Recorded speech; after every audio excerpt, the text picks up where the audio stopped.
Эта награда присуждается, во-первых, как вы исследователь и ученый, турковед исследований, и там ваши ученые, учебные работа, все связаны с историей туркоязычных народов, это большая заслуга для Монголии также. Да, во-вторых, как ректора университета, Турко-Киргизского университета Манас, очень тепло вы относитесь к монгольским гражданам, студентам. Наши студенты будут играть большую роль в сотрудничестве и взаимоотношении между Монголией и Киргизстаном. Поэтому как вы, турки, так и Киргизстане для развития монгольско-туркских отношений играете большую роль. За это заслуга ваша. Не только двух сторон, но и трех сторон отношений.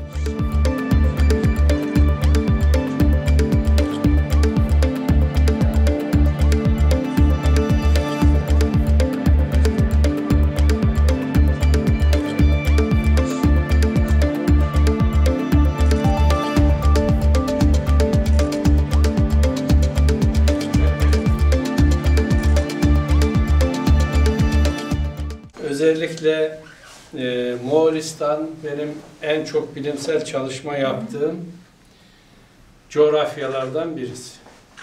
Moğolistan'la Türk milletinin varlığı tarihin çok eski dönemlerinden itibaren var. Bu kardeşliğin günümüzde daha gelişerek devam etmesini gördüğümden dolayı çok mutluyum. Hem bilimsel anlamda hem de insanlar arasında, vatandaşlar arasındaki sevgi beni çok mutlu kılmaktadır. Moğolistan'la bilimsel çalışmalara devam ediyorum.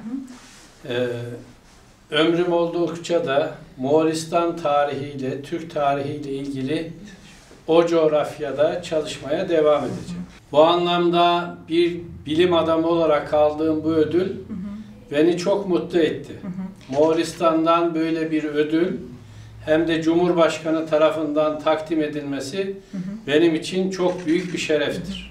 Bugünden itibaren çalışmalarıma daha hız vereceğim. İlk işim bugün yeni bir makale yazmayı planlıyordum.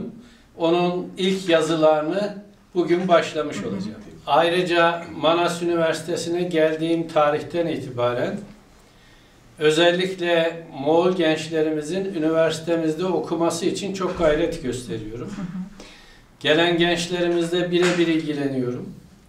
Çünkü inanıyorum ki bu gençler gelecekte bütün dünyaya ışık saçacak. Bir anlamda kendimi de şanslı hissediyorum. Çünkü pek çok büyükelçilerle çalışıyoruz. Ama Sayın Büyükelçimin özellikle öğrencilere bu kadar şefkatle yanaşması, onların problemlerini çözmeye çalışması beni açıkça çok mutlu ediyor. Böyle çalışkan, başarılı bir elçimizle birlikte yol almak da beni son derece mutlu ediyor.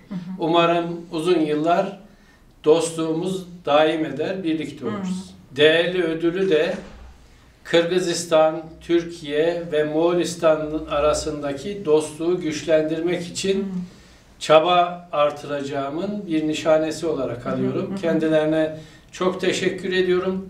Sayın Cumhurbaşkanıma hürmetlerimi ve saygılarımı sunuyorum.